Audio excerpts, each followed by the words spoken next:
الحمد لله رب العالمين والصلاة والسلام على أشرف الأنبياء والمرسلين وعلى آله وصحبه أجمعين سبحانك لا علم لنا إلا ما علمتنا إنك أنت العليم الحكيم لا حول ولا قوة إلا بالله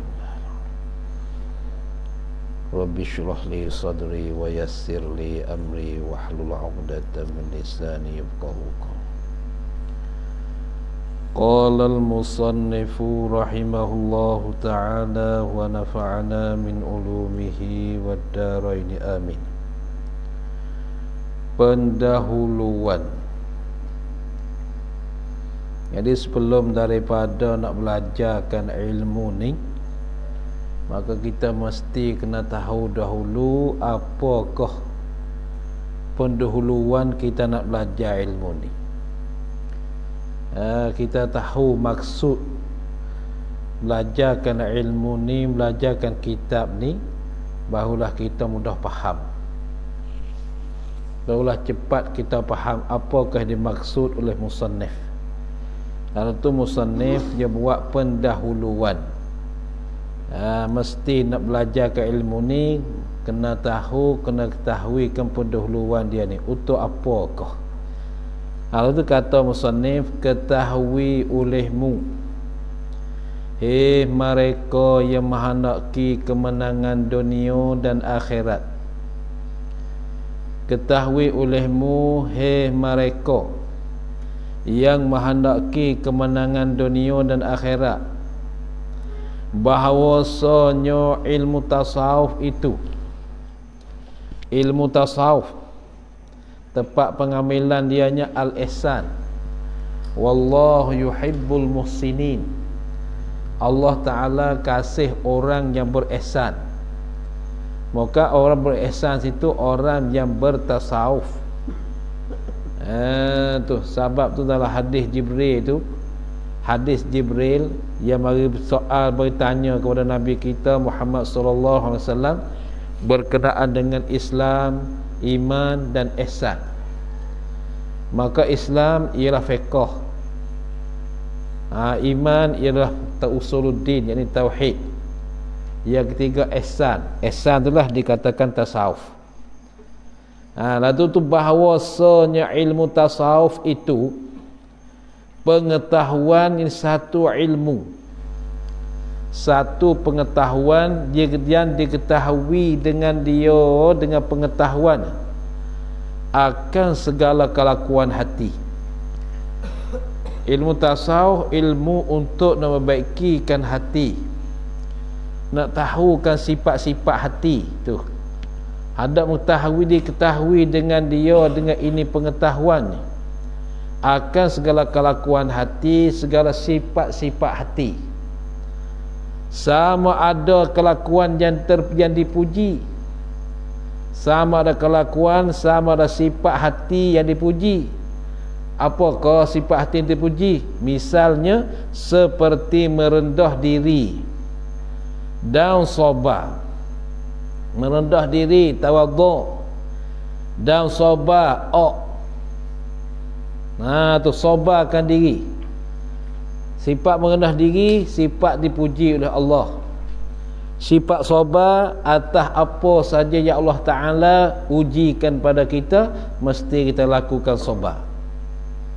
Atau kelakuan jadi celah, kelakuan jadi celahkan dia oleh syarak, sifat jadi celahkan dia oleh syarak, seperti dengki dan besarkan diri.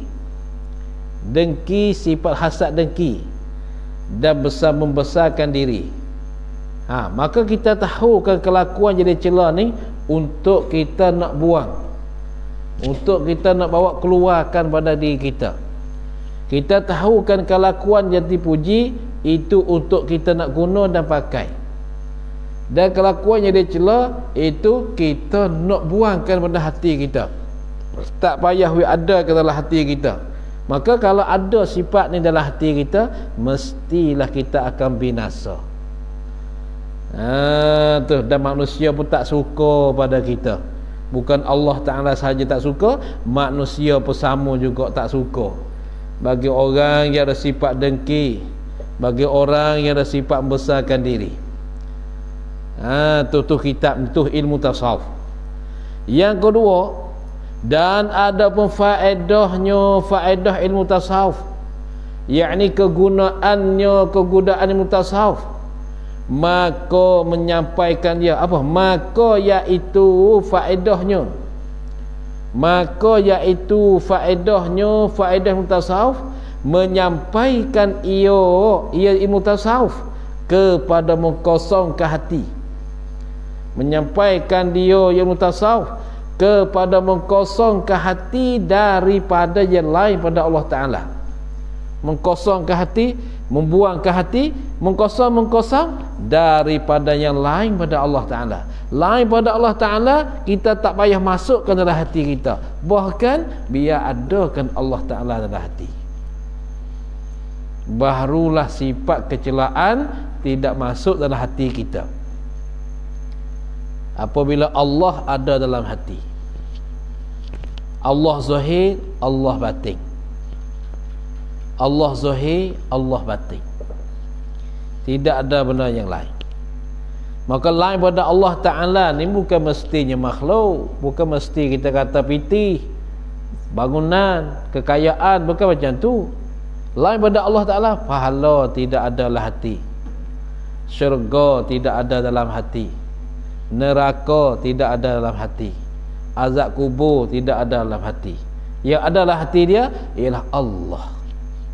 Setiap perkara yang dia buat amal, dia berkehendak kepada keredaan Allah. Dia tak ada tujukan pada pahala, dia tak ada tujukan pada syurga, dia tidak takutkan pada neraka, dan dia tidak takutkan kepada azab-azab kubur. Itu faedah dibelajarkan ilmu tasawuf. Maka apabila lain pada Allah dah kosongkan dalam hati kita, maka ketika itulah kita timbul Allah. Kita ada Allah dalam hati. Wa may yattaqillah yaj'al lahu makhraja. Dan barang siapa yang takutlah akan Allah, yang bertakwa pada Allah, Allah Ta'ala akan buka bagi dia pintu kelawasan. Allah Ta'ala akan jadi dia pintu kelawasan, rezeki, keselamatan, semua Allah Ta'ala bagi kat dia. Bila? Ketika Allah dalam hati dia. Lain pada Allah tidak ada. Tu ilmu tasawuf, faedah dia. Dan menghiasinya ilmu tasawuf ni dengan memandang kepada Tuhan sekalian alam.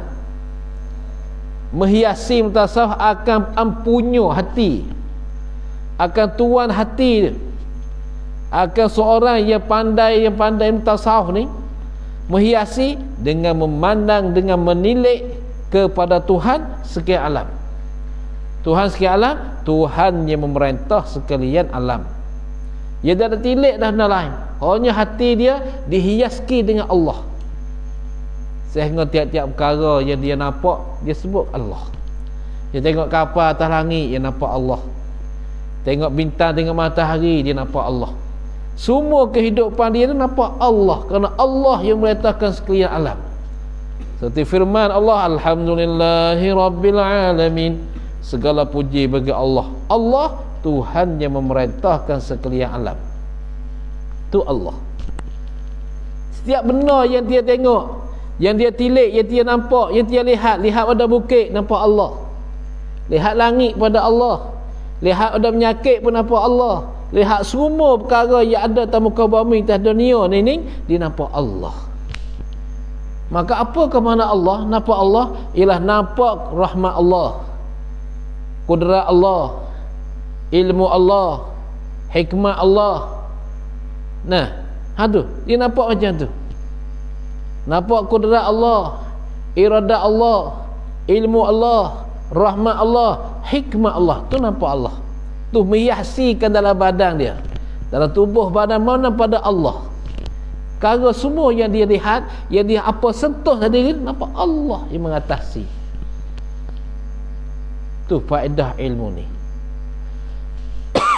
Bukan kat lain dah. Tu faedah ilmu tasawuf. Bukan faedah tasawuf kita dapat bahas-bahas, dapat balah dengan orang, itu tak payah. Tu. Karena tasawuf ni ia hitam ikat diri, ia lihat ikat diri, ia tak lihat ke orang lain. Masih lihat kat diri dia, macam mana keadaan dia dengan Allah, macam mana kedudukan dia dengan Allah, hati dia dengan Allah, perbuatan dengan Allah, mata dia Allah Ta'ala bagi, dia tengok ke apa, kaki dia pergi ke mana, fikiran dia fikir apa, semua tu Allah. Tu yang kedua, faedah dia. Yang ketiga, dan ada hantarannya, hantaran ilmu tasawuf, maka iaitu hantaran tasawuf, perkara yang dihantarkan untuk tasawuf ni untuk apa? Iaitu hantarannya, maksudnya hati manusia, baikikan hati manusia, mencantikkan hati manusia daripada pihak kelakuan, daripada pihak sifat yang datang kepadanya, kepada hati manusia. Itu hantaran dia, hati manusia. Apa sahaja kelakuan sifat yang datang kepada dia tu, ada. Apa sifat datang dari kita? Kalau datang sifat dengki, maka fahamlah itu sifat yang dicelakan oleh syarak. Kalau datang ke sifat kasih pada Allah, maka beritahukanlah bahawa itu sifat yang dipuji oleh syarak, yang dipuji oleh Allah. Apakah sifat yang datang pada kita? Kemudian hantaran tasawuf ni hati manusia. Masukkan hati manusia tu segala sifat yang dipuji oleh Allah. Sifat lambat marah, sifat lemah lembut, tu sifat marah kerana Allah, kasih kerana Allah, marah kerana Allah. Bukan kasih kerana dunia, marah kerana dunia, bukan. Tu. Yang ketiga. Yang keempat, dan ada pun hukumnya, hukum ilmu tasawuf, maka fardu ain, maka iaitu hukum ilmu tasawuf ni fardu ain, wajib di atas diri seorang, sama ada laki-laki atau perempuan. Fardu ain atas tiap-tiap yang berakal. Sebut yang berakal, hendak mengeluarkan yang tidak berakal. Apa? Iaitu yang bodoh dan yang gila. Orang gila dan bodoh tak payah tahulah ilmu tasawuf. Tapi apabila lah kita ada akal, akal kita masih berjalan, maka beritahukanlah, kata mengetahui ilmu tasawuf tu fardu ain. Tiap-tiap yang berakal, lagi sampai umur, lagi balik, itu hukum belajar ilmu tasawuf. Bermaknanya kalaulah kita tak tahu ilmu tasawuf ni, hukum dia berdosa. Tak tahu hukum dia, tak tahu tasawuf ni, maka tasawuf ajaran ke apa? Biarkan ada sifat tawaduk, biarkan tak ada nak kenamo, tak ada nak menunjuk-nunjuk, tak suka tunjuk-tunjuk pada orang. Tak suka ambil nama, macam-macam lah tasawuf ni. Suka duduk seorang, tak payah duduk ramai-ramai, duduk seorang pun cukup dah. Aku hidup dengan Allah, aku tak payah hidup dengan makhluk. Tu. Dan kelima pula, dan ada tempat ambilannya, tempat ambilnya mutasawuf, maka daripada Quran yang mulia. Tempat mengambil tasawuf ni daripada Quran yang mulia. Ngapa? Duduk dalam juzuk yang kelima. Duduk dalam juzuk yang kelima. Tu. Nak dapat tasawuf, kena 3 kali beriman, 3 kali ihsan. Dalam ayat tu dia sebut berkenaan tasawuf. Nanti kita datang bawa ayat tu semula. Ayat tu memang payang juga. Dan hadis Nabi SAW, hadis Nabi tu tempat ambilan tasawuf daripada hadis Nabi SAW. Sahabat bertasawuf, sahabat bertasawuf, Nabi kita bertasawuf. Tapi masa tu ilmu tasawuf tidak ada. Ilmu, nama ilmu tu tak ada, tapi kehidupan mereka bertasawuf. Maka siapakah yang letakkan ilmu tasawuf? Ialah Syekh Junaid. Syekh Junaid yang letakkan ilmu tasawuf, maka dialah yang mengarangkan tasawuf awalun. Mula-mula sekali Syekh Junaid. Yang pakai tasawuf mula-mula Abu Bakar Siddiq radhiyallahu anhu. Tu. Dan ada pun namanya nama ilmu ini, maka ilmu tasawuf, maka iaitu ilmu tasawuf, tu nama dia. Dan ketahui olehmu bahawasanya maksud tujuan daripada ilmu tasawuf ini membersihkan segala anggota yang zahir. Tu. Itu dikatakan tujuan daripada ilmu tasawuf itu, membersihkan segala anggota yang zahir. Apakah anggota zahir? Dan membersih daripada segala perbuatan yang keji. Itu ilmu tasawuf. Membersihkan segala anggota yang zahir daripada membersih daripada segala perbuatan yang keji. Maka apakah anggota zahir? Lagi keratan dia tafsir. Anggota zahir itu apa? Pasal apa tu untuk bersih? Supaya ada ia menyampaikan kepada membersihkan hati.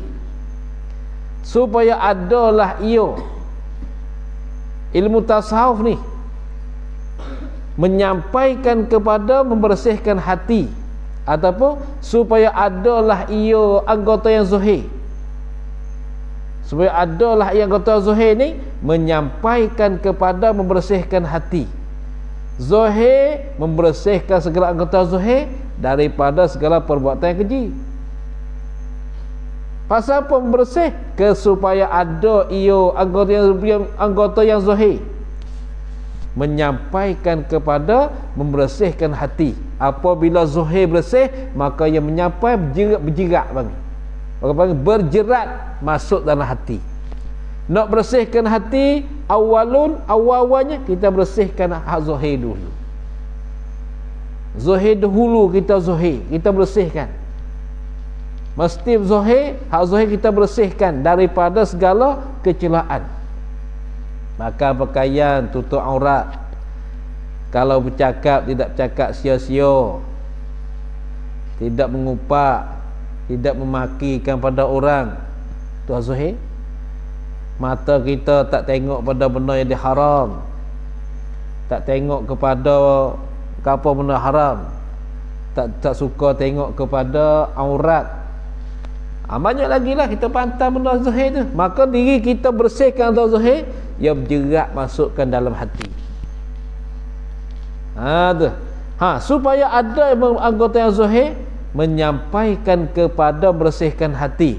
Membersih takluk pada membersih daripada segala sifat kecelaan. Sifat celah seperti kasih, pasti apa, romok, loba ke dunia, kasih dunia, dengki, besarkan diri, perasaan, heran, ada sifat ujub, sifat perasaan, sifat masa dia kena, sifat ananiyah, macam-macam lah, banyak lagi pada segala sifat kecelaan.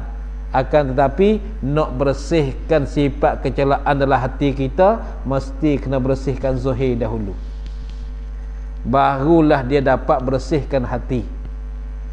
Apakah hak zahir? Tengok zahir. Dan dikehendaki dengan segala anggota yang zahir itu 7 anggota.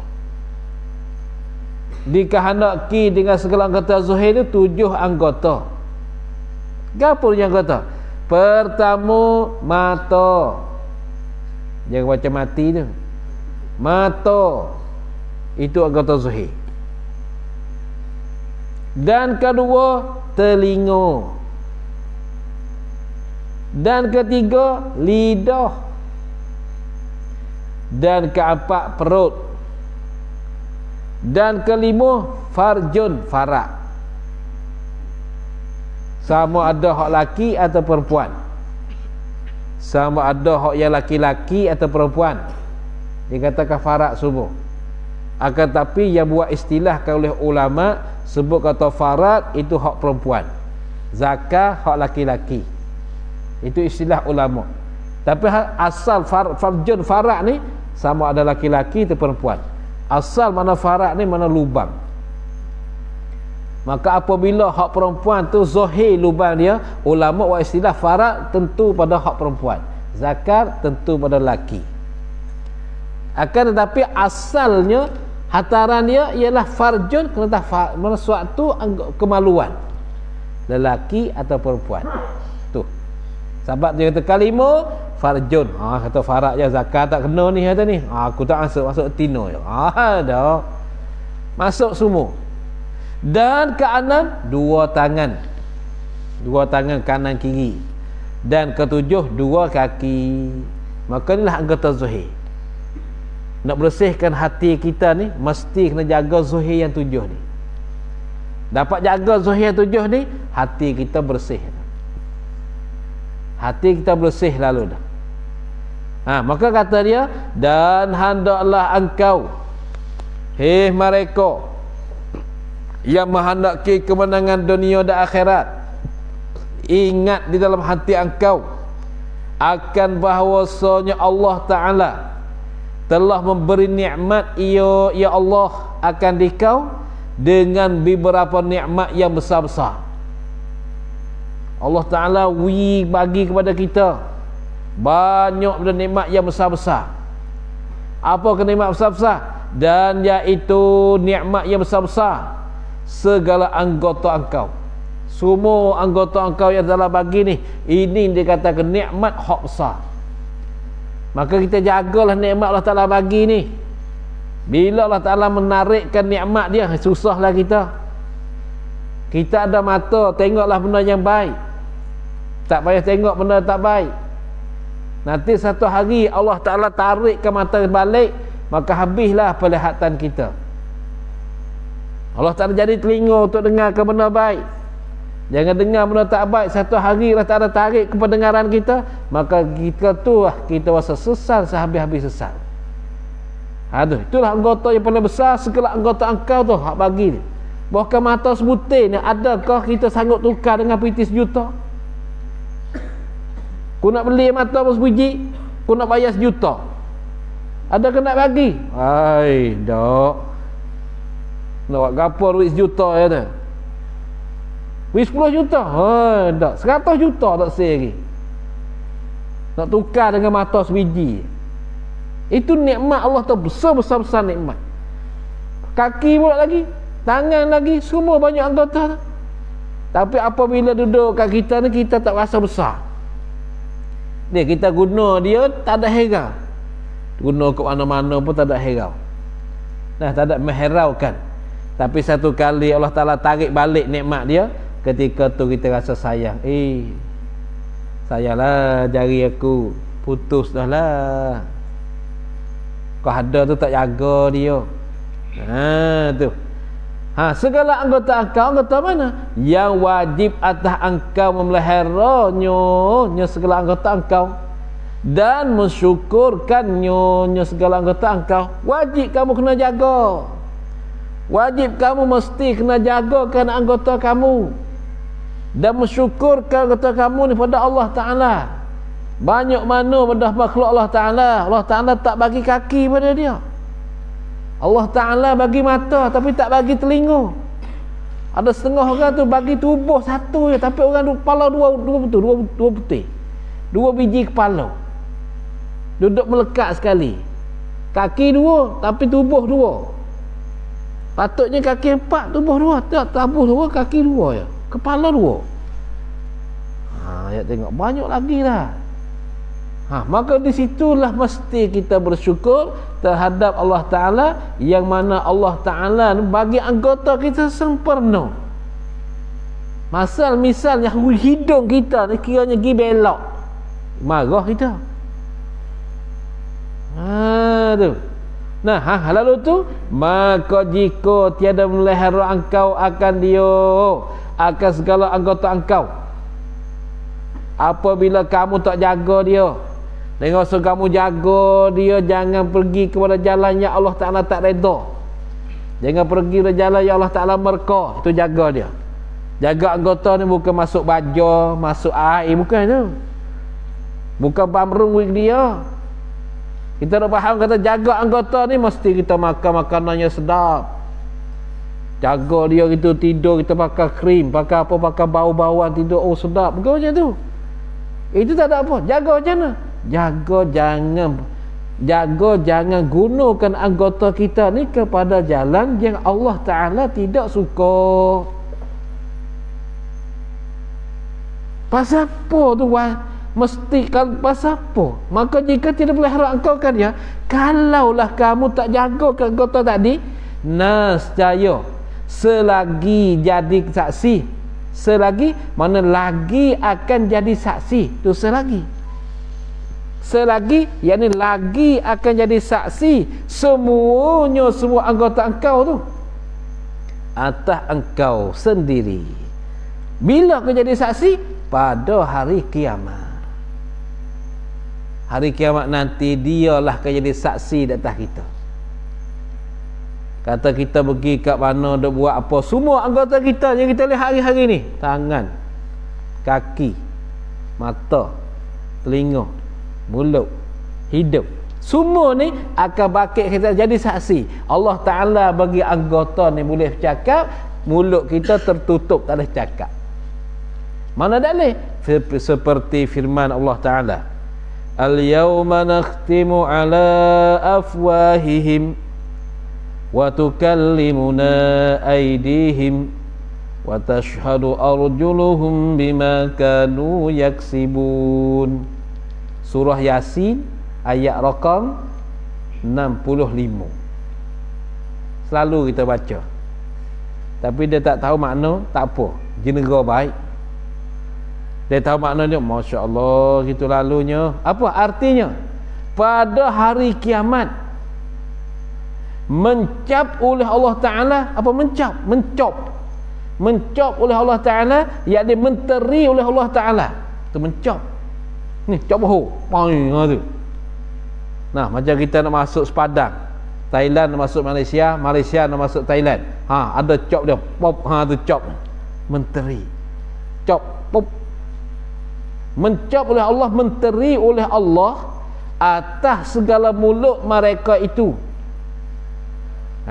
Asal ayat ni turun kepada al-kafirun atau al-mujrimun, segala orang-orang yang berdosa.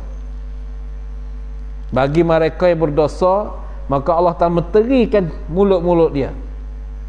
Apakah makna mencapkan segala mulut mereka itu? Artinya menegah ya Allah akan segala mulut mereka itu tu, menegah daripada bercakap. Mana mulut tak boleh nak cakap, mulut dia tak boleh nak cakap apa-apa, tak boleh nak kata apa-apa, kerana sudah dimenterikan, mengkhatamkan pop ni, tak boleh.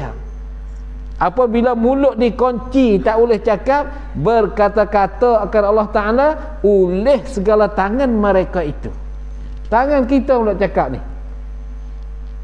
Mulut pasal apa? Boleh Allah Ta'ala kocikan mulut? Kerana mulut ni suka berbohong. Mulut ni suka berbohong. Nah, tak boleh rasa berbohong. Ada juga berbohong pun hak boleh. Boleh terjalan tauriyah.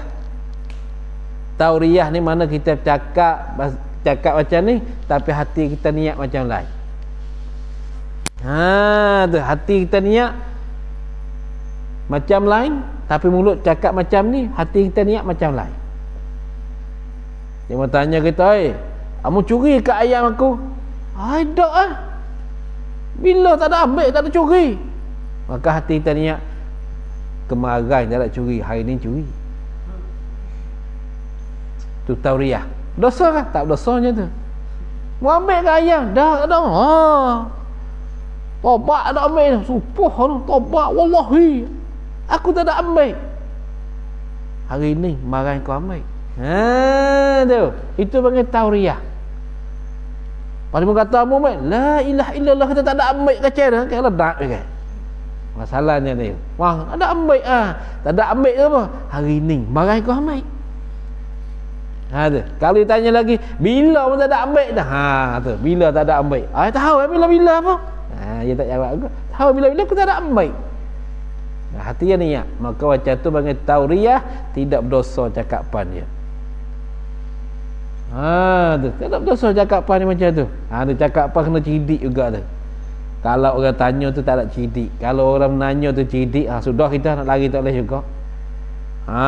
Tu, lari tak boleh juga tu. Tu tauriah, cakap macam lain, hati niat macam lain. Itu tak berdosa. Tak berdosa macam tu. Tu mulut tak ada cakap. Kerana mulut dia banyak bohong. Berkata-kata Allah Ta'ala pada hari itu tu, pada hari kiamat tu, oleh segala tangan mereka itu. Semua tangan ni cakap. Dan mensaksikan oleh segala kaki mereka itu. Mensaksi dengan barang yang ada mereka itu mengusaha akan barang di dalam dunia. Mulut kunci. Semua anggota kita bercakap. Allah Ta'ala tanya, hari sekian-sekian pergi ke mana? Mulut dah dia nak jawab. Tapi kaki kata, aku pergi situ, aku buat tu. Tu, tangan kata pergi situ sini, buat tu buat ni. Kaki kata, yo, aku nak saksi. Kata dia pergi sungguh. Semua anggota yang jadi baik dengan kita sekarang ni, ikut kita buat apa? Tangan akak tangan. Tu. Ni anggota kita semua sekarang ni kawan baik dengan kita ni. Tapi sampai hari kiamat, semua anggota yang duduk sekali dengan kita ni semua deraka pada kita. Deraka pada kita kalau kita tak bertaubat. Tu dia. Maka tiap-tiap anggota bertutur ia tiap-tiap anggota dengan kejahatan yang keluar daripada tiap-tiap anggota. Yang manakah anggota yang kerjakan kejahatan, maka semua anggota yang kerja kejahatan Allah Ta'ala bagi izin kepadanya untuk bercakap. Cakap sekian. Kalau kita buat benda baik, alhamdulillah. Abdullah, dia tanya, masa pukul sekian, pukul 5 pergi ke mana? Aku naik motor pergi belajar, pergi mengaji, pergi semayang. Semua yang jadi saksi. Tu, Abdul, Khadir. Khadir pula. Semalam pergi ke mana? Maka tangan jawab, pergi mencuri. Kaki nak salah. Yo, betul, aku saksi. Nak lari tak boleh. Itu keadilan Allah Ta'ala terhadap hamba dia.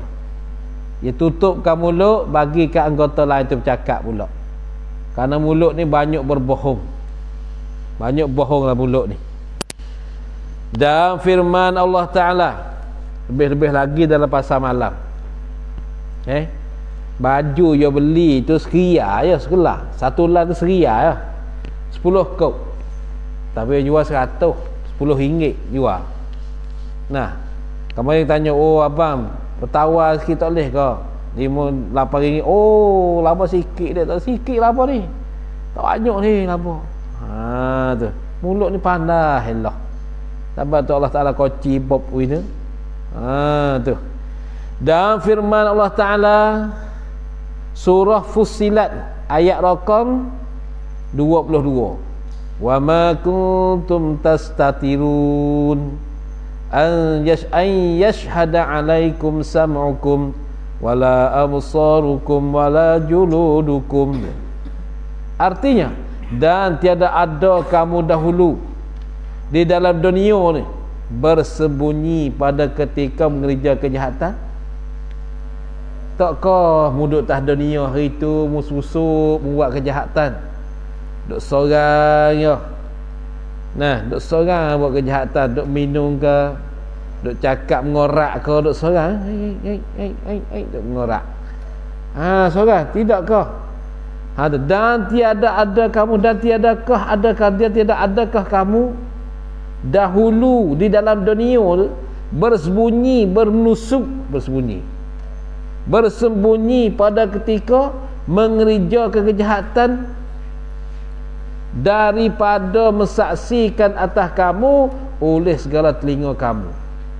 Kamu sembunyilah, kamu menusuklah, akan tetapi yang menyaksikan atas kamu telinga kamu dan segala mata kamu dan segala kulit kamu, dan tiada dapat bersembunyi daripada sekalian saksi yang tersebut itu. Kamu sembunyi bolehlah duk sorang atas dunia, tapi kamu tak dapat sembunyikan daripada telinga kamu, kerana telinga kamu masih dengar. Kamu tak dapat sembunyikan, tak dapat menusukkan daripada mata kamu, kulit kamu. Kamu tak dapat sembunyi tu. Dan tiada dapat bersembunyi daripada sekalian saksi yang tersebut. Apa saksi tersebut? Yakni telinga, segala telinga dan segala mata dan segala kulit. Malaikat boleh sembunyinya dengan meninggalkan segala kejahatan itu sama sekali. Jadi sekaligus malaikat dengan meninggalkan segala kejahatan itu sama sekali, yakni sekaligus, dengan serta-merta. Ketika itulah kita boleh sembunyikan. Kalau kita masih kerjakan benda yang tak baik, benda kejahatan, maka telinga kita tahu, mata kita tahu, kulit kita tahu, semua ketahui semua. Malaikat kita dah tinggalkan semua kejahatan sekaligus, semua berserta. Pasal apa? Kerana bahawasanya tiada bercerai semuanya, telinga, mata dan kulit. Kerana bahawasanya tiada bercerai semuanya, tiada berpecek semuanya. Ada. Semuanya apa? Segala telinga dan segala mata dan segala kulit tu tiada bercerai daripada manusia. Tak bercerai itu pada tiap-tiap masa dan tiap-tiap tempat. Kita pergi ke mana bawa telinga sekali, kita pergi ke mana bawa hidung sekali, bawa mata sekali, bawa kulit sekali. Kita tak boleh berpisah dengan kulit mata kita ni, mata telinga tak boleh berpisah, sama. Tu dia. Dan tiap-tiap tempat kita pergi, selagi tiada tempat tu. Tak boleh bercerai daripada manusia pada tiap masa dan tiap tempat. Habis kat tu. Selagi, yakni lagi akan menyebut, selagi menyebut hamba, yakni lagi akan menyebut oleh hamba akan 7 pasal bagi segala anggota yang 7 yang tersebut. Apa anggota 7 tersebut? Iaitu mata, telinga, lidah, perut, farak, 2 tangan, 2 kaki. Maka musannif akan sebut, buat satu persatu dengan sebut faslun. Lalu tu musannif kata pertama, kitab yang pertama pada menyatakan segala anggota yang 7. Ada padanya pada kitab yang pertama, ada padanya pada kitab yang pertama 7 faslun. Ada 7 fasal. Dia bagi buat satu-satu nak carakan mata kita lagu mana. Kita nak retah mata kita hadap kok mana. Mata kita nak merentah dia hadap kok mana. Lalu tu kata dia faslun. Fasal yang pertama pada menyatakan mata. Jangan baca mati, jangan baca mat, baca mata. Pasal siang panggil apa? Ta mi song ta. Tu mujur jadi mata. Tak ada mata nak berjalan macam mana?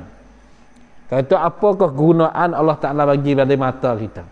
Buat tengok apa? Kata dia, ketahui olehmu, hei mereka yang menghendaki kemenangan dunia dan akhirat, bahawasanya mata engkau itu menjadikan dia ke mata engkau itu oleh Allah Ta'ala bagi engkau. Allah Ta'ala buat biji mata pada kita Pasal apa Allah Ta'ala menjadikan mata untuk kitanya? Bagi engkau ini untuk engkau, kerana beberapa faedah yang bangsa akhirat dan bangsa dunia. Bukan saja-saja dia jadi mata bagimu tu. Dia jadi mata sana tu bukan saja-saja, bukan sia-sia. Nah, mata suruh tengok kitab tu, bukan suruh tengok lain. Tu mata. Nah, ni dia weh. Kerana betul hikmat Tuhan jadi kat Allah Ta'ala mata akan mata, hikmatnya kerana memelihara beberapa faedah yang bangsa akhirat dan bangsa dunia. Maka setengah daripada segala faedahnya, faedah mata yang bangsa akhirat, berarti baik. Apakah faedah mata bangsa akhirat? Memandang kepada langit, tengok di langit, keluar pada balai, keluar pada masjid, kepala kita melengok naik ke atas, selalu kita hintai, kita mentilik kepada langit supaya kita nampak kekuasaan Allah Subhanahu Wa Taala. Dan matahari, tengok matahari, Allah Ta'ala jadi pagi-pagi matahari cerah, alhamdulillah. Bila masa Allah Ta'ala tak menaikkan matahari, macam mana aku duduk atas dunia ni? Allah Ta'ala naik hari-hari matahari, hari-hari ni. Satu hari Allah Ta'ala tak menaikkan matahari, macam mana kejadian kita? Nak duduk tak kena lah, nak duduk tak boleh lah. Ketika itulah baru kita tahu kata dekat dah nak kiamat. Learning ni sekarang ni kita tengok matahari naik, sebelah naik ni kita tak ada berasa pun, tak pernah tengok pula tu. Tak pernah tengok matahari sebelah naik. Satu hari matahari naik sebelah jatuh, sebelah balik kiblat ni, ketika itulah kita rasa rusing tu. Masya-Allah, matahari naik sebelah jatuh tu weh. Tu habis cara taubat kita, istighfar kita, menangis kita, keluar air mata, keluar darah, keluar nanah, habis air mata, habis darah, kering darah. Allah Ta'ala tak terima dah ketika tu taubat, istighfar tak terima dah. Suruh tengok matahari. Dan bulan sama juga, bulan selalu kita tilik bulan, nampak kekuasaan Allah Ta'ala, rahmat Allah Ta'ala, hikmah Allah Ta'ala, ilmu Allah Ta'ala, kehendak Allah Ta'ala. Dan bintang dan lainnya lain pada langit, matahari, bulan, bintang, apa? Bukit, bumi, air terjun, hujan, banyak lagi Allah Ta'ala bagi kita tu tengok. Pasal apa?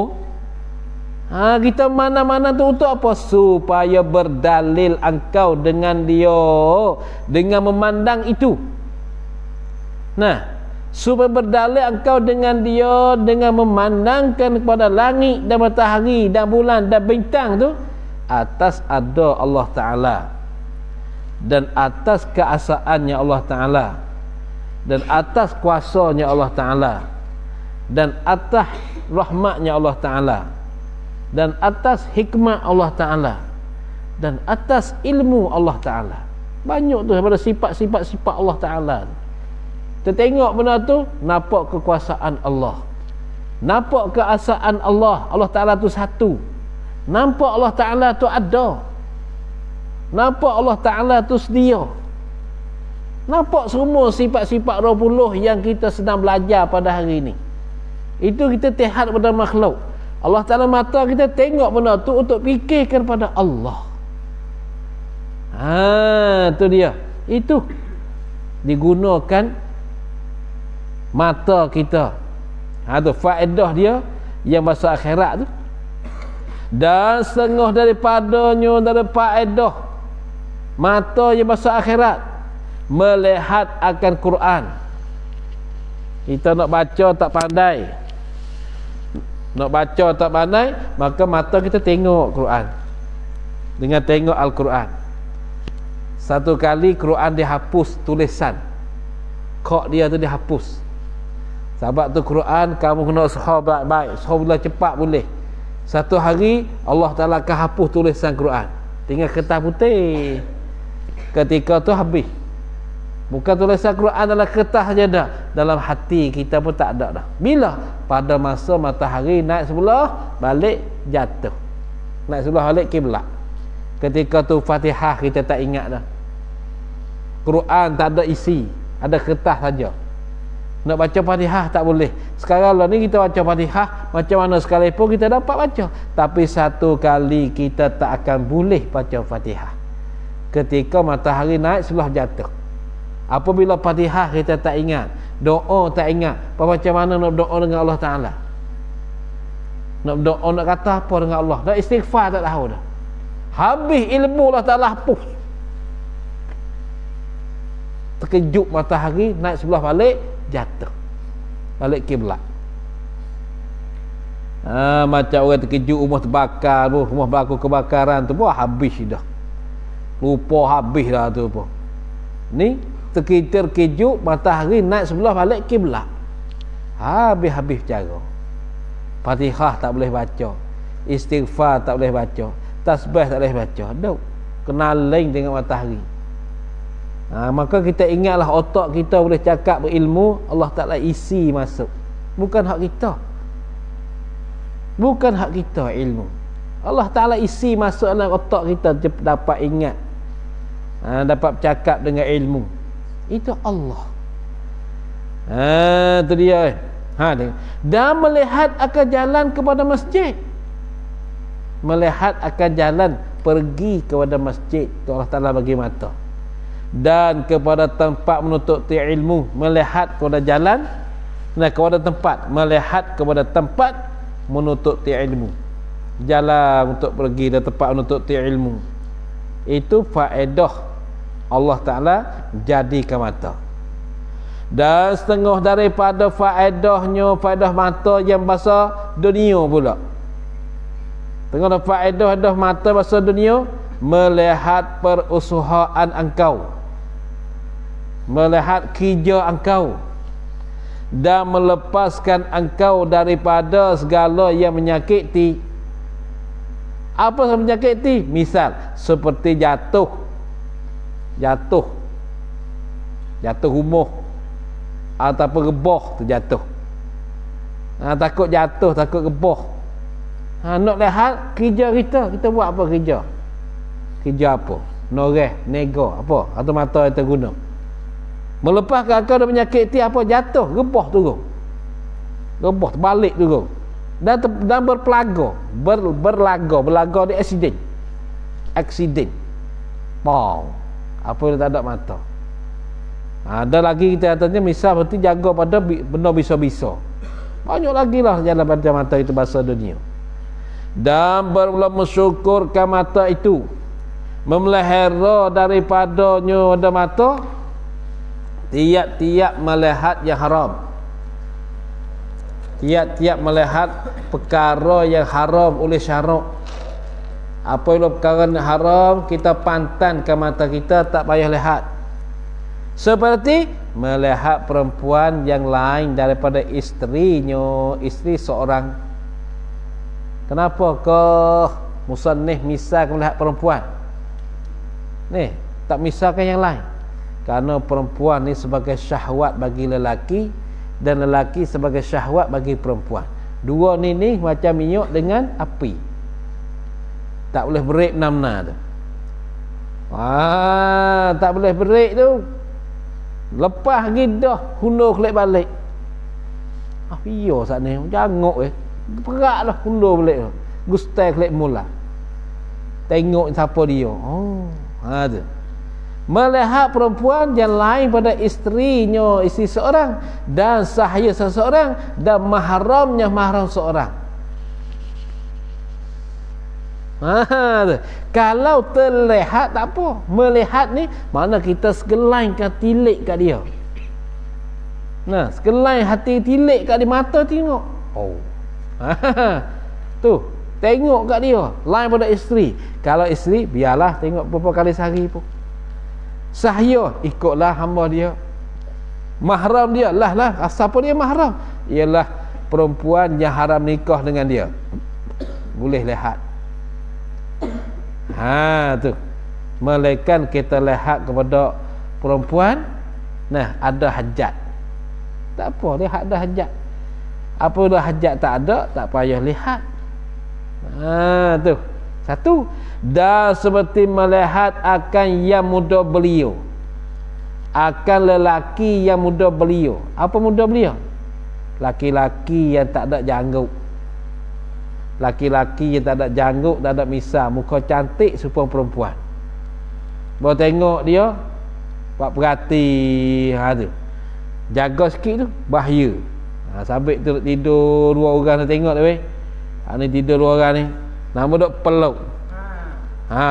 Peluk dakak kau ni, tu habis bicara kau. Ni. Tu. Leh gitu tu. Tidur tak boleh tu.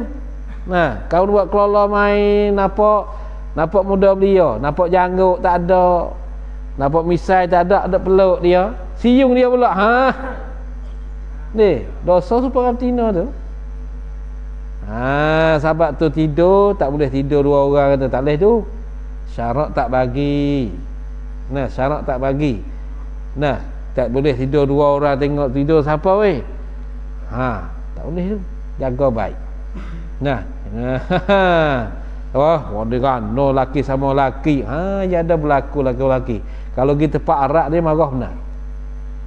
Marah benar kalau duduk berjalan dengan laki, duduk berdakak, duduk marah benar. Tapi duduk tepat sekali. Tepat yang satu. Macam gerai, kita tahu macam kisi panjang ataupun katil. Katil tidur, kita pergi duduk cakap atas katil. Marah benar. Allah, katil. Dia tahu, bahaya benar ni. Marah benar. Nak cakap sama laki-laki ni kena duduk suku. Mu katil mu, ku katil aku.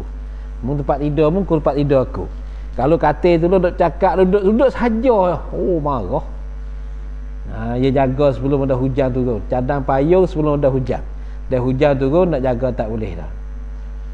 Itu melihatkan muda beliau melihat dengan syahwat, dengan keinginan, itu haram.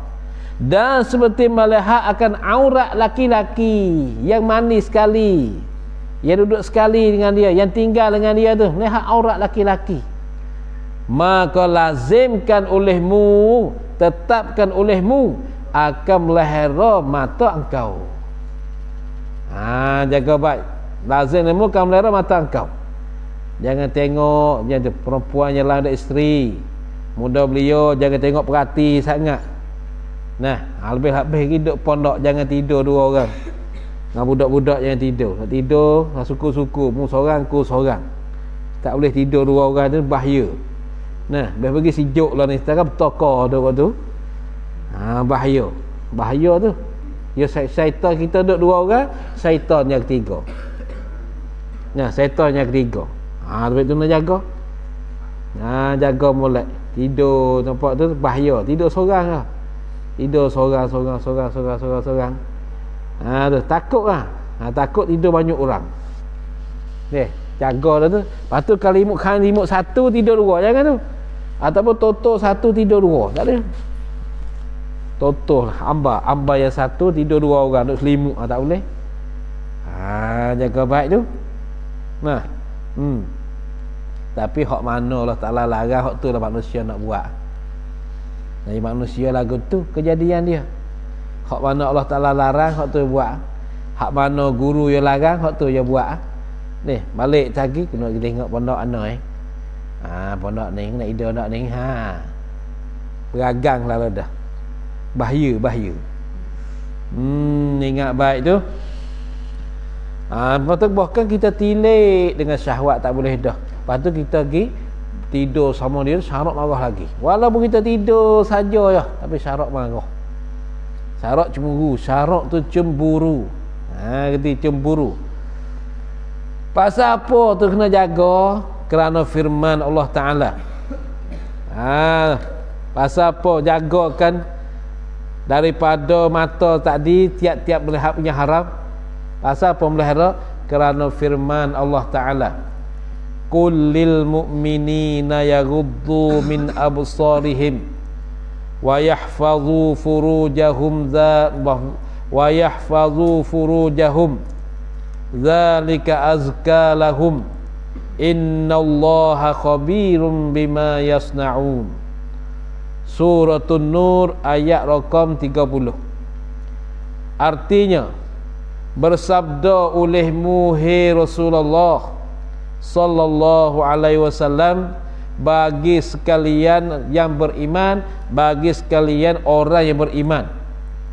Sabda macam mana? Sabda macam ni: pejamkan oleh kamu akan mata kamu. Pejam-pejam, takluk dah pejam, daripada barang yang tiada harus bagi kamu melihatnya barang. Bagi daripada barang yang tiada harus bagi kamu, tak harus melihat, oleh melihatnya barang. Perkara yang tak harus mata melihat, yang haram mata melihat, pejamkanlah. Apabila pejam, nas memejam oleh mereka itu. Nas memejam oleh mereka itu sekalian beriman, akan segala mata mereka itu sekalian beriman. Itu orang beriman. Yang mana Nabi sabda suruh pejam, selalulah perkara yang haram dia selalu pejam. Apa pejam? Dia tak lihat kepada benda yang haram. Dan suruh olehmu akan mereka itu sekalian beriman, hei Muhammad, menyuruh suruh dengan melihara farad mereka itu sekalian beriman. Apabila dapat dia pelihara, jagakan farad mereka itu, nas melihara mereka itu sekalian beriman, akan segala farad mereka itu sekalian beriman. Dia dapat jaga farad dia, dapat jaga melihara daripada barang yang haram, dikerjakan dengan barang. Maka farad kita ni, kalau tina farad hak laki zakat, Nabi jamin siapa dia boleh jaga farad dia atas dunia, aku jamin dia masuk syurga. Jangan letak tempat yang haram, aku jamin dia masuk syurga. Nabi kata boleh jaga farad dia, boleh jaga zakat dia daripada jatuh kerana benda-benda haram, daripada berzina, daripada apa-apa lagi lah tu. Maka Nabi kata, aku jamin, kata kamu ni masuk dalam syurga. Tu farjun, farak-farak ni umumlah, sama ada hak laki ataupun hak perempuan. Tu. Dan yang demikian memelihara itu lebih baik bagi mereka itu sekalian beriman. Jaga ni lebih baik. Dan yang demikian memelihara itu, yang dijagakan mata kita tak lihat tu, itu lebih baik daripada kita lihat. Jagakan farad kita pada sentuhkan benda haram, itu lebih baik daripada kita sentuhkan dia. Tu. Pasal apa kata lebih baik? Bahwasanya kerana bahwasanya Allah Ta'ala sangat mengetahui akan batin yang mengerjakan mereka itu sekalian beriman, akan yang semacam dengan zahir bagi yang mengerja, bahwasanya yakni kerana bahwasa Allah Ta'ala sangat mengetahui akan batin, akan batin ni sebelah dalam, batin ni sebelah dalam bagi tubuh kita ni, batin ni dalam, sebelah dalam ni. Sebelah batin yang mengerja, batin yang mengerjakan mereka itu akan kayang. Tu batin bagi perkara yang mengerjakan mereka sekalian iman, akan dia kayang akan perkara tu. Mengetahui semacam dengan zahir bagi zahir bagi yang mengerja mereka itu kan dia. Allah Ta'ala tahu yang batin apa saja yang kita kerja, sama dengan yang tahu yang zahir. Tu. Ada pun kita dapat tahu yang zahir ni ya. Hak mana zahir kita dapat tahu, tapi hak yang batin ni kita tak tahu. Hak diri kita tahu, hak orang lain kita tak tahu. Tapi Allah tahu zahir dan batin sama ya. Hati kita buat apa, zahir kita buat apa, maka sama bagi Allah Ta'ala tahu sama ya. Bukan tu hak zahir Allah tahu lebih kuat dah haya batin. Tak, haya dalam pun sama juga dengan hak zahir. Itu ilmu Allah. Apabila Allah Ta'ala tahu begitu, maka membalas ia ya Allah akan mereka itu sekalian yang beriman atasnya, atas yang mengerjakan akan dia, atasnya, atas perkara yang telah mengerjakan akan dia tu. Apa saja dia buat, Allah malah tu mengikutkan apa yang dia kerja. In khairan fa khairan wa in syarran fa syarran. Jika adalah kerja benda baik, maka Allah balas ke benda baik. Dan jika adalah kerja ke benda jahat, maka Allah Ta'ala akan balas benda jahat. Itu makna membalas ia atas mereka itu atasnya tu. Membalas ya Allah akan mereka itu atasnya, ni atas yang mengerjakan. Ada pada ayat ini, kullil mukminin ni mengajar kelakuan yang baik dan memberitahu dan menakutkan. Dalam ayat ini ni untuk kita dapat pengajaran yang baik tu, mengajar kelakuan yang baik, iaitu pengajaran bagi sifat yang baik, dan memberitahu dan menakutkan. Kelakuan yang baik patut bagi kita pejamkan mata kita pada tengok ke benda haram. Dan memberitahu pula bahawasanya apa saja yang kita kerja zahir batin Allah dapat tahu semua. Dan menakutkan kita, ingat baik, bukan sahaja Allah Ta'ala tahu hak zahir sahaja, bahkan hak batin kamu apa duk niat tu Allah Ta'ala tahu juga. Itu menakutikan. Maka tidak ada jalan lah kita nak lari daripada sifat mengetahui Allah Ta'ala. Tak habis kita nak lari. Kau lari, masih dekat. Lari kita perasaan kita rasakan jauh pelarian kita, tapi memangnya masih dekat dengan Allah. Dengan ilmu Allah dekat dengan kita. Itu dia. Maka ada pun mengajar adab, maka firman-Nya Allah, wallahu a'lam. A'udzu billahi minasyaitonir rajim. Bismillahirrahmanirrahim. Alhamdulillahirabbil alamin. Allahumma shalli ala sayyidina Muhammadin wa alihi wa sahbihi ajma'in. Allahumma anfa'na ma 'allamtana wa 'allimna ma yanfa'una warzuqna 'ilman yanfa'una. Rabbana atina fid dunya hasanah fil akhirati hasanah wa qina 'adzabannar. Wa sallallahu ala sayyidina Muhammadin wa alihi wa sahbihi wa sallam. Subhana rabbika rabbil 'izzati amma yasifun wa salamun 'alal mursalin walhamdulillahi rabbil alamin. Subhanallah wa bihamdihi, subhanakallahumma wa bihamdika.